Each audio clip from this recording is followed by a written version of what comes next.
Gruevski duhet të sigurojë konsensus shtetëror ndërpartiak dhe ndëretnik e pastaj mund të mbyllet në një dhomë bashkë me palën tjetër për të arritur zgjidhjen e çështjes së emrit. Kështu vlerëson profesori Stevo Pendarovski duke komentuar deklaratën e Ahmetit dhënë në emisionin Rruga Drejt. Ndërkohë, Sasho Glekovski vlerëson se deklarata e Ahmetit është në vit të njëjtë me atë të Gruevskit, sepse edhe ky i fundit ka kërkuar që bisedimet të ngrihen në nivel kryeministrash. Treba da se zatvori osoba prvo ovde vo Skopje su najvažniji. Duhet të mbyllet në dhomë këtu në Shkup, me faktorët më të rëndësishëm në shtet, edhe në aspektin politik dhe etnik, dhe të arrijë një konsensus shtetëror Maqedonas, edhe shqiptarët edhe Maqedonas, të arrijnë një konsensus se cilat janë vijet e kuqe dhe deri ku mund të shkojë Maqedonia në autonegociata.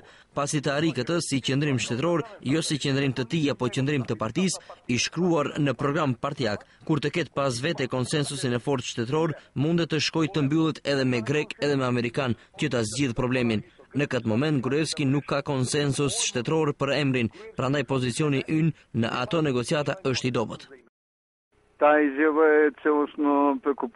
Ajo deklarat përputhet me kërkesën e Gruevski që të ndërohet formati i negociatave dhe ata e ngritën atë në nivel më të lartë.